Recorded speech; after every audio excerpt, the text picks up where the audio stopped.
Hey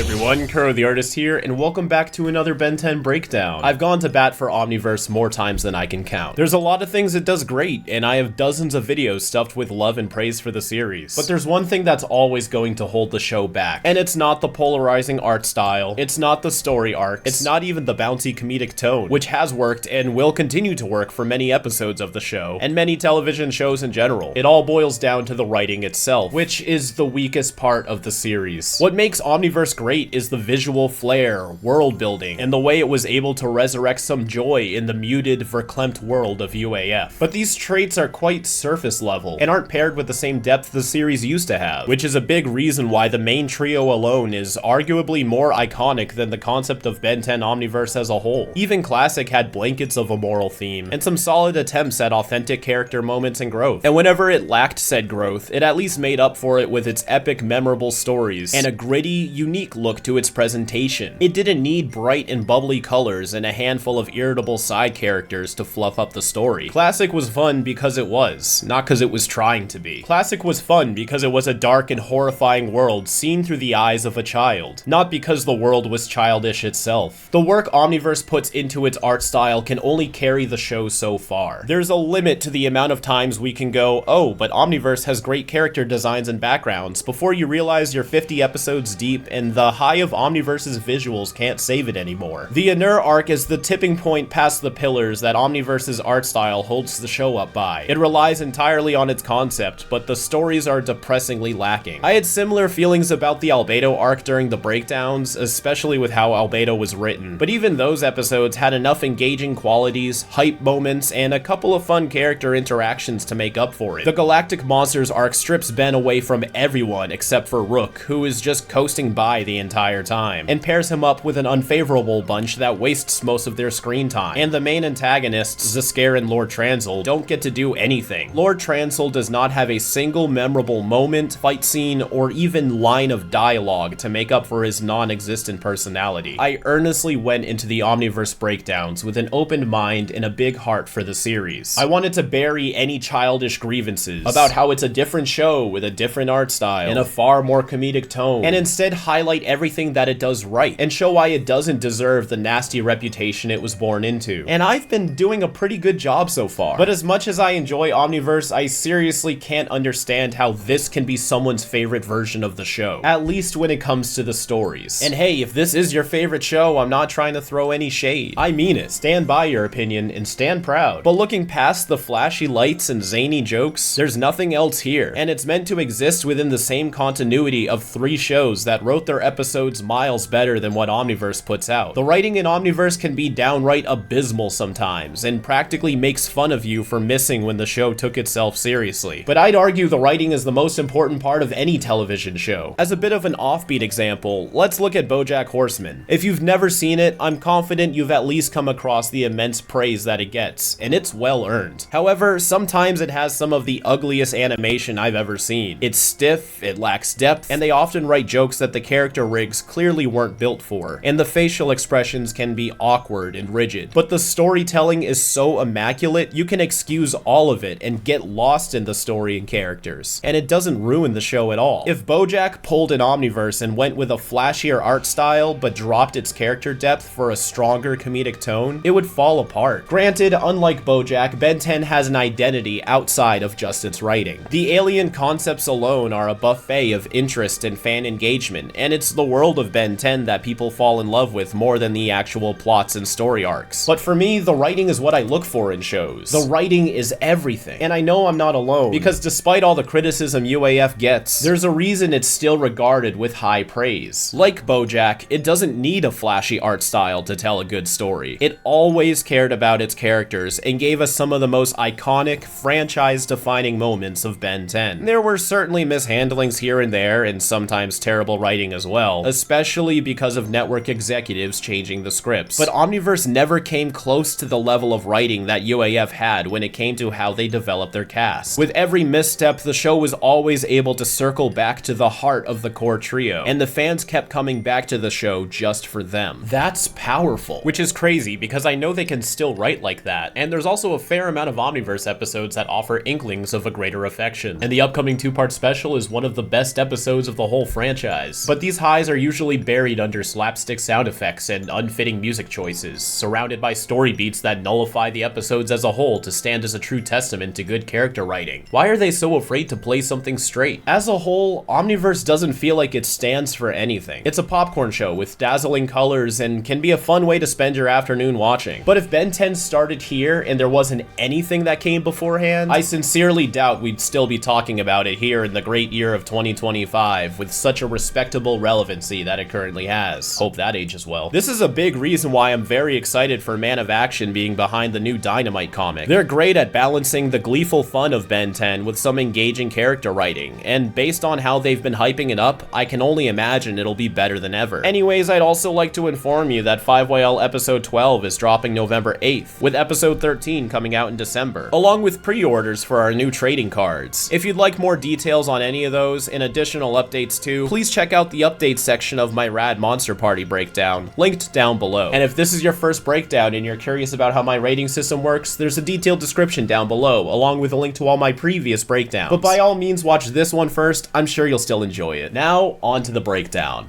On April 5th, 2014, Len Uli gave us the episode The Vampire Strikes Back. zs'skayr resurrects Lord Transil, an energy-draining vampire alien, and wants to use his DNA to build a clone army and take over the universe. Alrighty. So in part 1 of this arc, we did see a lot of really cool establishing shots and backgrounds. Part 2 in the Charmcaster episode, we did see a bit more, and in part 3, we're seeing even more. And these ones have some multi-plane effects to it. Like, check out this building drifting over here. Even locations we've seen before get some new treatment. Beep this building's circumference of spikes. I have a bracelet that looks just like that. But yeah, we're still on the ship. Duct tape. All done? Do not talk. But all the voice actors are here this time. Everybody can talk. What did I do? You broke the variable G offset modulator. Still arguable, jerry-rigger upgrade could fix it. Spent more time worrying about a pimple than defeating a sorceress. That was last episode. And you turned the planet's entire population against you. Now, I'm actually not so sure about that one. Granted, Ben has been handling his opinion on monsters and all of his interactions with them terribly, despite all of his crew members advising him otherwise. But to be fair, Anna Transil did have a giant bias against all the other species of the universe in the first place. They would have hated him regardless. It's just Ben made it far worse. And when they actually let their guard down a little bit, he didn't follow suit. I, for one, am glad to leave Trans. I hope to never see it again. Odd to hear that come from Rook. He didn't struggle that much around here and handled it pretty well. Any more seats? What did I say about talking? We have established in other shots that there are only 3 seats in the main cockpit of the Lovely Duck. Although since it took weeks to get here the first time, did Ben not have a seat getting here too? And if so, wouldn't he have noticed? We did see him sitting on the floor playing cards in the first part of this. But this line is framed as if because Rad's mad at Ben, he doesn't get a seat. But based on the number of characters here and the arrangement of the cockpit, he wouldn't have had a seat this whole time. This isn't new. This is gorgeous. This is the shot we saw earlier too, but now we get a better look at it. Love the skull mountain and all of these contraptions. This building being stitched together here. Funny how now that we're leaving, we're seeing more Anna Transil than ever. And back at Zeke's lab. This is the hand of Lord Transil, the last remaining Vladat. The Alpha Rune's power will resurrect you. And that is your last mention of the Alpha Rune. So glad we had a whole episode about it. I'd still argue you can skip Charmed, I'm sure, entirely, and that wouldn't have even thrown anyone off. As much as they don't explain what the Alpha Rune is in this episode, they don't explain how they got Lord Transil's hand either. I think Lord Transil is such an odd name to give this character, given that we have the species Transilians and we're on Anna Transil, which is heavily tied to the Frankenstein-inspired aliens. And given Lord Transil's a Vladat, it's not exactly confusing, it's just very strange. Like I brought up a few breakdowns ago, Ben 10 both references Dagon and Lovecraftian style lore as if it's fictional, but then also takes direct influence it for their characters. It's weird to adapt something and then also reference the thing you're adapting in the same universe. So here they're really stretching the Transil references and homages by having a whole species and a whole planet, and now this character's name also being Lord Transil. Maybe he's called Lord Transil because he was a ruler over the Transilians? I think when you put it that way, it makes sense. He still could have had a better name name, though. What would you rename Lord Transil if you could? Leave a comment down below.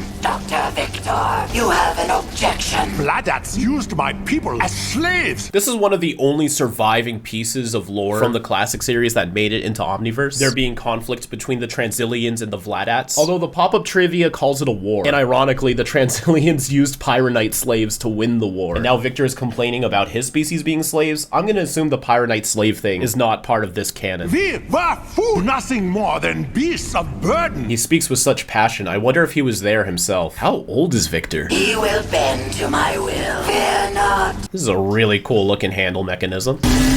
And excellent lightning effects.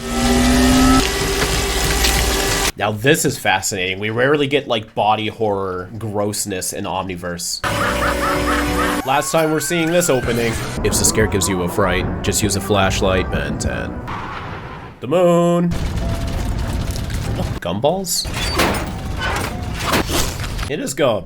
Better? New life form identified. Attempting DNA analysis and code acquisition. Now, they're pretty far away from the planet already, nonetheless zs'skayr's castle, which did get teleported away. Oh, and I should correct myself. Last breakdown, I thought they just got teleported outside of the castle again, but actually the castle itself teleported away, and they were left in the open field. But anyways, they're so far away from Lord Transil. I'm surprised the Omnitrix can even detect this. So you'd have to assume it does this with every species that isn't cataloged, right? With such a wide range. So then we would have to assume that because this is the first time it's doing that, every species Ben has been in the vicinity with, he already has in the Omnitrix. Given it has over 1 million samples, that's very plausible. Whoa, you see it rotate on the square. That's strange. Acquisition failed due to distance from subject. So it can't obtain the DNA, but it can still detect that it's there. Omnitrix functions will be disabled in 30 seconds. I never got that though. I don't understand how that's practical at all. Especially since this is the official Omnitrix, and Azimuth said he's been working on this since Ben got the Omnitrix. An improved version I've been working on ever since you were given the prototype 6 years ago. Azimuth should be smart enough to realize that this could really screw Ben up in a lot of save the day scenarios. Disabling functions until he gets the DNA sample? What if he was in the middle of a battle? What if he was saving somebody's life? What if he was saving Azimuth's life? Can you imagine Ben trying to protect Azimuth and then this thing happens? Why did he add this function? Narratively, it is a way to keep them on Transil. I mean, you could have just said Rad's still not done fixing the ship, because the implications of this being a feature is obnoxious. If we don't, I'm locked out of the Omnitrix. Like forever though? Like how long do you think it'll do that? What if he did fly all the way back to Earth? Would the Omnitrix stay locked for weeks? Would it never unlock? At that point, I would just call Azimuth and say, hey, can you please unlock this for me? This was a stupid function, Azimuth. I don't know what you were thinking. You go back. I feel like Rad should lighten up a little bit on Ben. Just not interesting for his character, I guess. It makes him a nothing character. It's an excuse to leave him out of the plot and just be like, oh, he's mad at Ben. There he goes. Where'd all these moons come from? Strange we don't see any of the spider webs in space either. You ever notice how often Ben falls out of the sky in Omniverse? It happens at least once a season from my immediate thoughts. And always during a season finale. Well, not here, since the season finale is technically the two-parter, but this is like the arc finale. This is one of the only times the ring is actually drawn and not just a CG asset they implement in. And you can tell because a lot of these icons are not actually aliens. Turn the ship around. You will not be paid. Rad really would have left him there? I feel like that's pushing the Rad's mad at Ben joke a bit too far. Maybe he would have eventually turned around, but this just makes Rad a very unlikable character. Look, you can see the webbing in this shot, and it looks like it does connect directly to the planet. So I wonder if there's areas on the planet where you can see the webbing from the ground. This massive land looks like a skull too. Neat. See, now you can tell that zs'skayr's castle teleported because it has a different background from the last episode. We do see a little bit more of that gross fleshy transformation, but based on how the hand was going, I wish they played it up a little bit more. And here he is. Rancid breath. No, this is madness! Welcome back to the world, Lord Transil. Does zs'skayr know Lord Transil personally, or did he read about him? How old is zs'skayr? How old is anybody here? I must feed.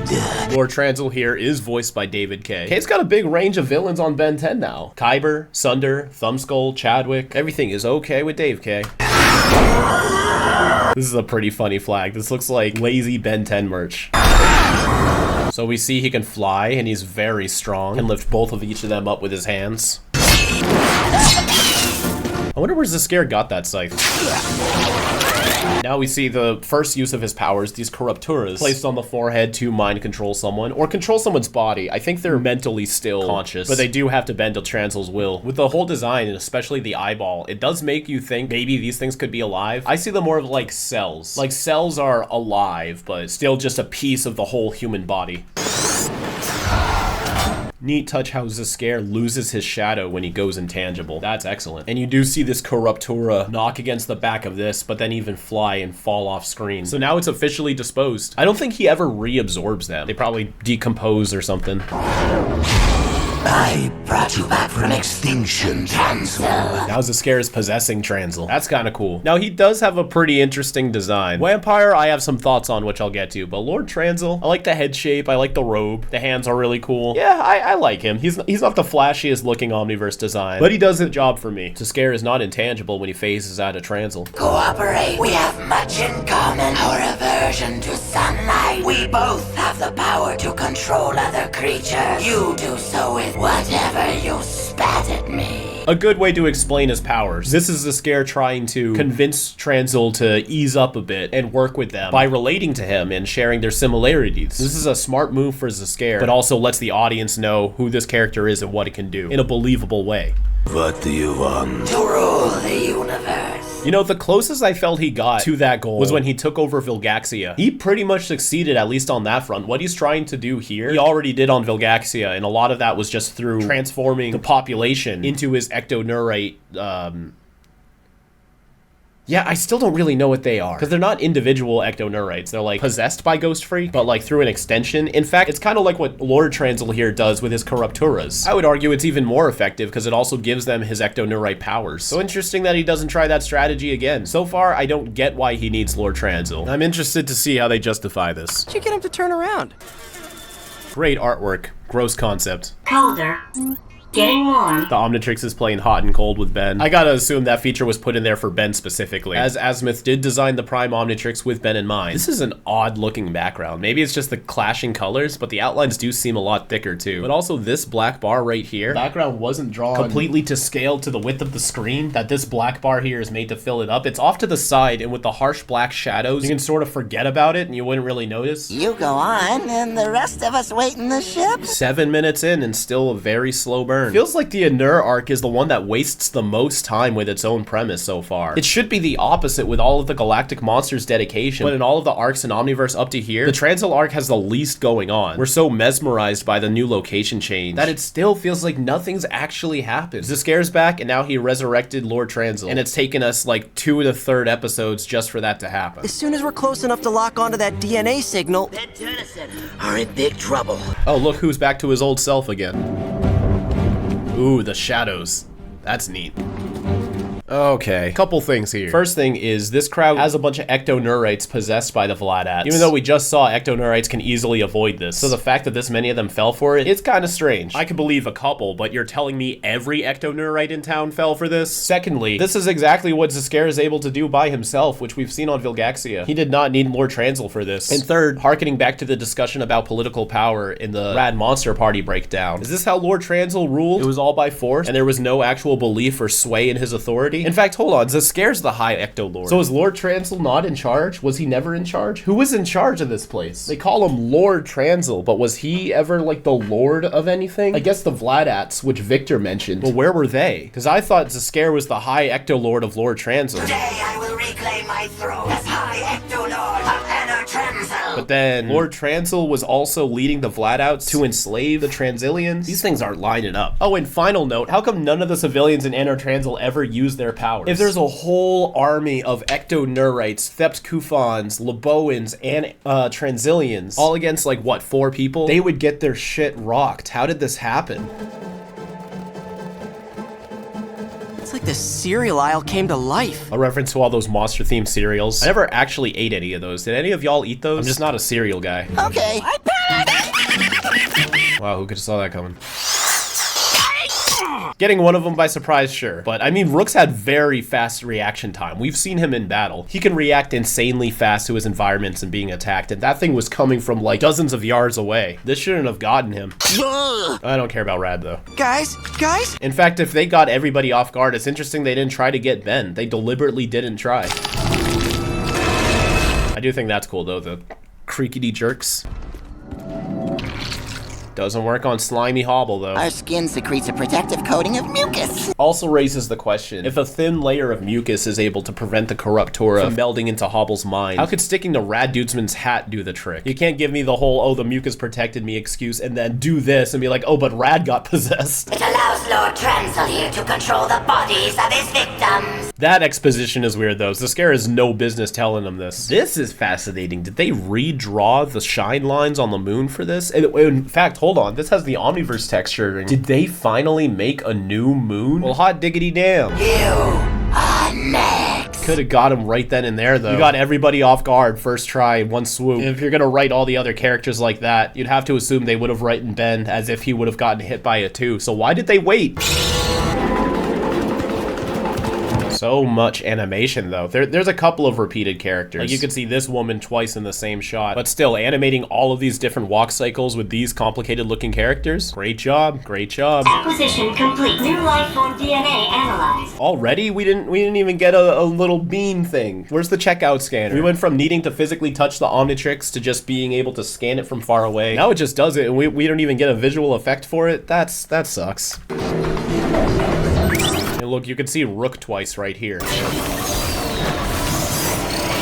We got another transformation that the camera movement does all the work. It's just another onesie transformation, but really cool camera angles. Now, Vampire has always rubbed me the wrong way. And it has a layer of bias to it, especially when you tie in all of the fast track hate and everything. And I don't exactly dislike Vampire, but all the problems people have with fast track, Vampire also has, but he doesn't receive the same hate. Single colored guy in suit looking humanoid creatures. Vampire's like spikier, I guess, but fast track just looks like a guy in a suit and Vampire looks like a guy in a suit. But I don't really hear people complain about Vampire. Why is one okay but not the other?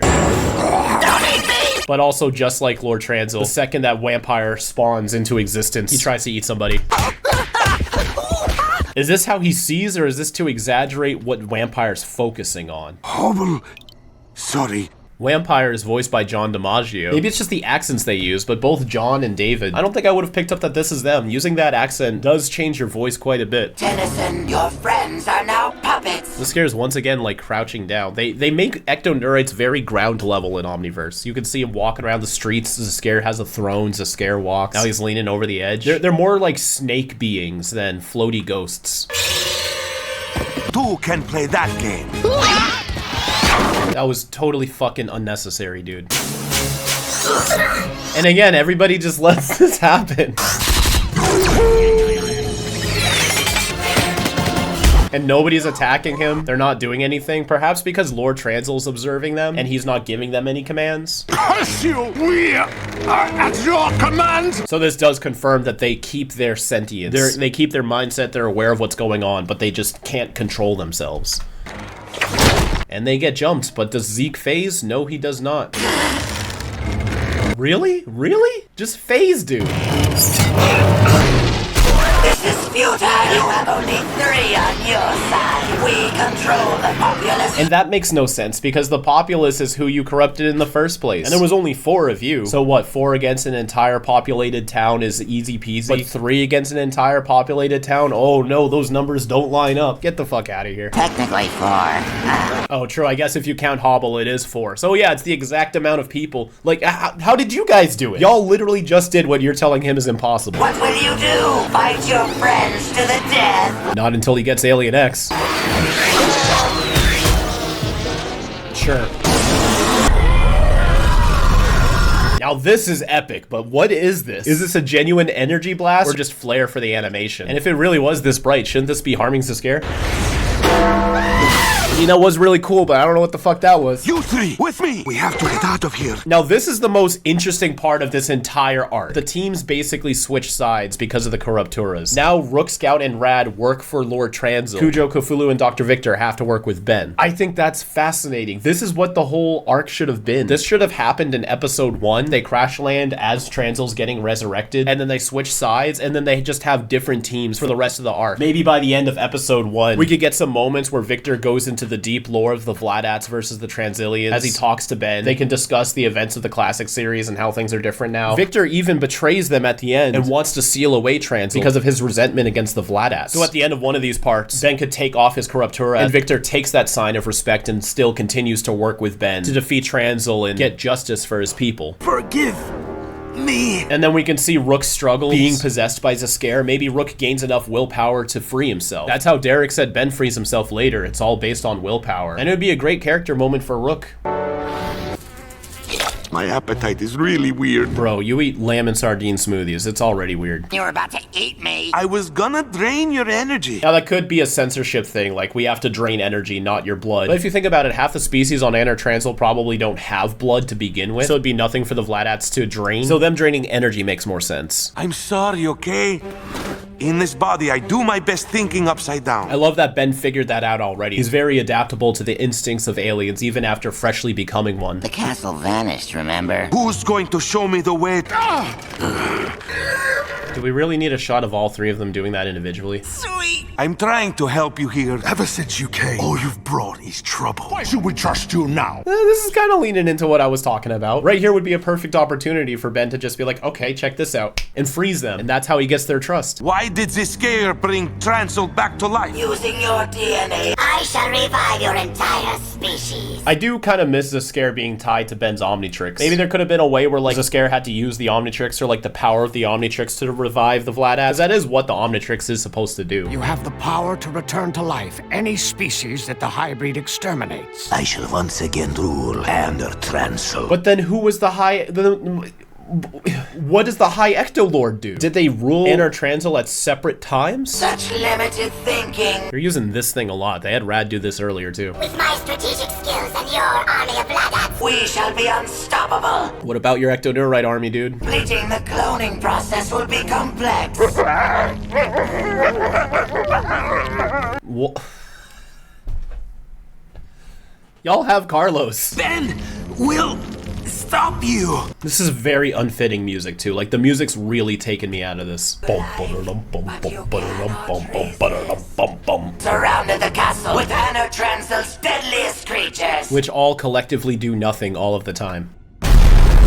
Looks like Ben took a note from Max. Nobody move! Who's he firing at? Alpha Squad Hobble for you. Guys! And watch how nobody will use their powers. Except him, I guess. But no howls, no lightning. It's a cloning scheme. Smash those tubes. You smash them. Be a part of the plot. Do your fucking job, Hobble. I'm so glad this is his last episode. Why have to do everything Basically, yeah. You are a beautiful imitation as my slave. Vladats not only possess other beings through Corrupturas, but through hypnosis. Multiple ways to influence other beings. That's cool. Why does everybody care? I don't go in for the whole mind slave thing. This could be a callback to him resisting the Hypnotix hypnosis. And Derek's statement aside, seeing him do this in different alien forms shows that Ben's resilience to hypnosis is a character trait and not a power of whatever alien he is. It would be safe to believe that he can resist hypnosis in any alien form. Just call me Vampire. He finally gets his name once he's transformed back. Okay, so that flash hurt him, but the giant flash that sent the whole town flying around in a giant circumference didn't hurt them at all? There it is, there's that mouth thing again. His Omnitrix has failed. He's surrounded. Then possess him right now. Vampire's a really great name. I feel like there's better names. Make it painful. Oh, don't worry, Rook, he's safe. All anybody does in this episode is walk slowly towards Ben. They're not actually gonna hit him. Please, I still have Hop. See? Hobble. Would he not make a more fitting slave? You're just now going to pitch this zs'skayr? God, the fall off. The idea of Victor being one of the key factors to this resolution because of how his people were treated, that's where the story is. It's such a footnote in this ocean of questionable and boring decisions. And him just kind of doing this on his own. And look at that reaction time too. And at such short range, how the fuck did he get caught by Ben shooting one at him like 75 feet away earlier? I I hate the Vladats. And this would have meant a lot more too if Ben gave up control of Victor earlier. And Ben could prove, oh, I wouldn't want to control other people like Lord Transil does. You're free to make your own choices. And would also play into Ben's leadership qualities and the motif of him wanting to fight for justice for anybody, no matter who they are. Well, it's in my interest to help anybody who needs it. He wants us to go to some other planet and end their war. Simple. I am one of everybody. You did what you thought was right. You'd never leave anyone behind. That's not who you are. He was even willing to help Vilgax, his literal worst enemy, to fight against zs'skayr at one point. Why the fuck did they make that Charmcaster episode over? They must never rule again. Do something! See, this whole resolution just feels random. You get one line at the beginning, oh, they were terrible to my people. And then that's supposed to justify the resolution to this whole arc, which they remade the theme song for. It all rides on this underdeveloped moment with no weight. I like Hobble's doing something. I'm gonna relish in that. Yes, yeah, there we go. Things are happening, folks. Things are happening. The bare minimum requirement is being met. The ring stays on Ben's wrist even after the Omnitrix dial pops up. That's cool. I don't know why they're glorifying this transformation so much, but it looks really cool. That's awesome, too. This shot right here has more aura than the past 3 episodes combined. And it's pretty exciting to see Atomics again, too. This is only the second time we're seeing him, so he's another alien where every time he shows up, it feels like a big deal. The only other alien we really get that with is Alien X. Sometimes it feels like Clockwork, but he also shows up pretty nonchalantly a handful of times, too. It's only when Clockwork actually steps up and does some timey-wimey stuff does he feel like one of the big aliens. Same with Waybig. He gets a little more casual uses that delude the excitement. But aside from Alien X, Atomics is really the only other alien that's like, whoa, every time he shows up, so I get a kick out of seeing him on screen. There's so many shots in this episode that like everybody gets a reaction shot. They've done this like 4 times. They're really just eating away at the time in this episode. No. Even though the fusion cuisine is in front of him, he starts disintegrating starting from the back. The disintegration effect is nice. It is traditionally animated, but they also add this like smoky flair to it. We can move again. Man, it's a good thing he didn't have 6 years of experience fighting zs'skayr before this episode, or else it would have been really dumb that he waited this long to try something like this. Where did he go? It'll be a while before we see him again. Actually, this is his last episode, unless you want to see And Beyond. Movie coming out sometime. This could have been something. This could have really been something. What are you going to do to him? Put him somewhere safe. I do wish we saw Atomics do a little bit more than this, though. zs'skayr ever shows up again, I'll keep this little fella floating here in the lab. He won't be able to get in the door. I wonder how long that thing can last. He talks about it as if it could last indefinitely. Wow, that is bright. Love the detail how he can stare directly at it as Atomics, but when he turns back human, it does affect him. Problem solved.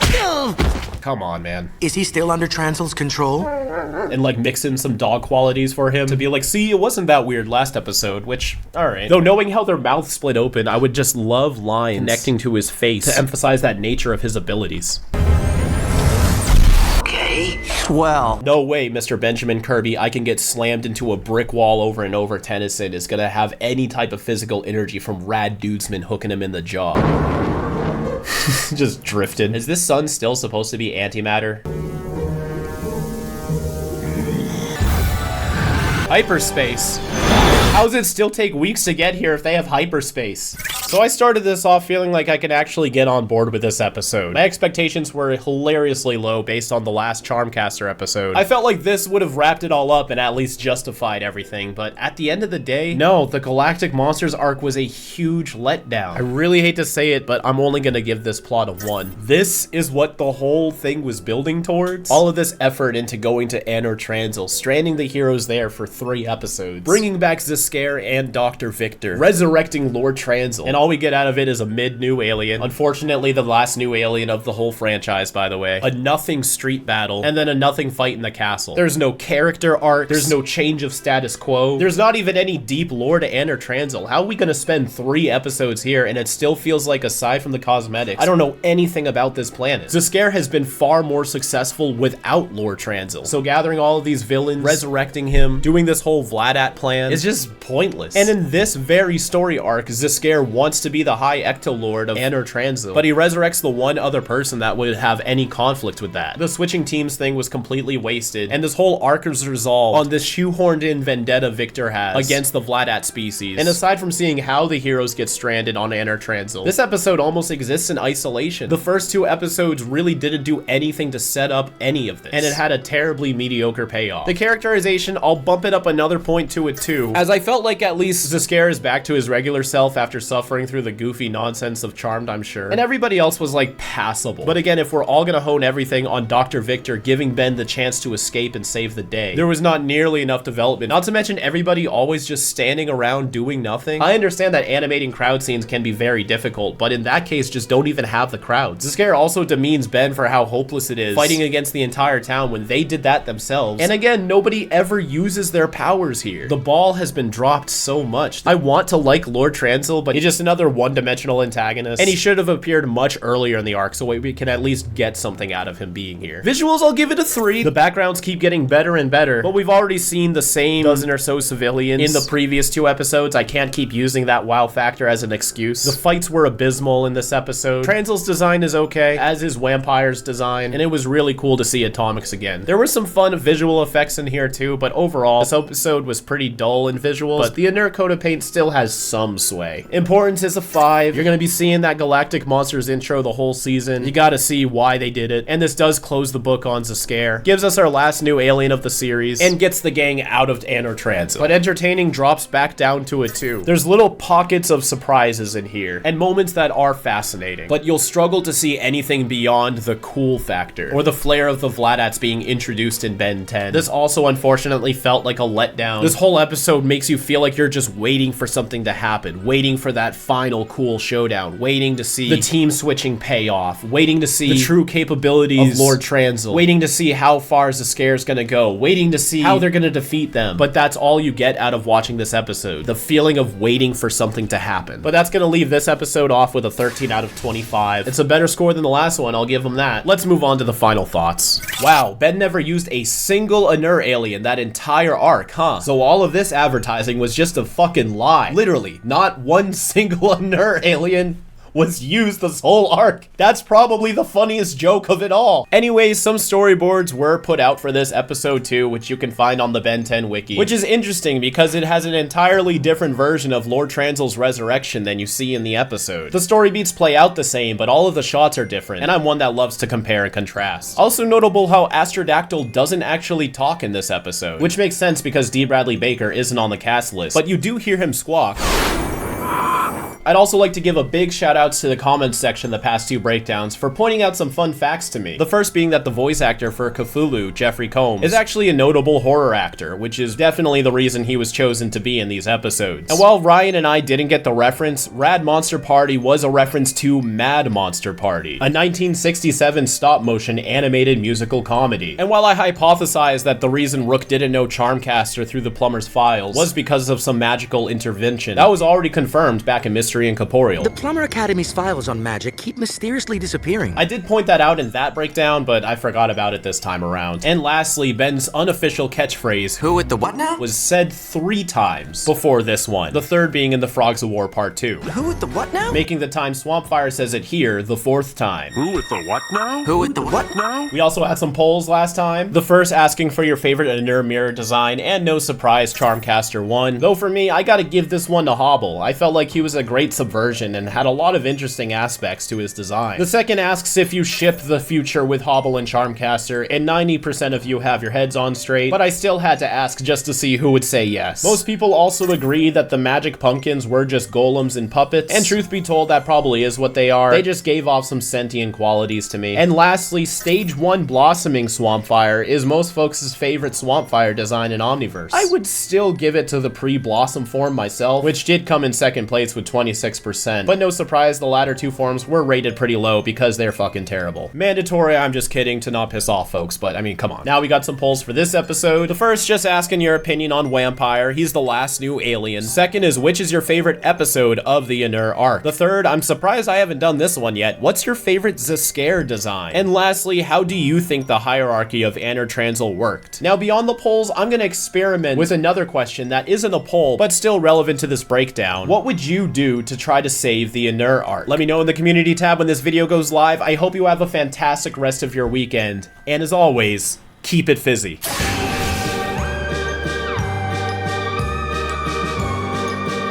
Special thanks to Andrew Analik in the ink cartridge tier, and Elizabeth, Susan, and Maps in the ink barrel tier. Your contributions greatly help the future of this channel, and we couldn't do it without you. Thanks.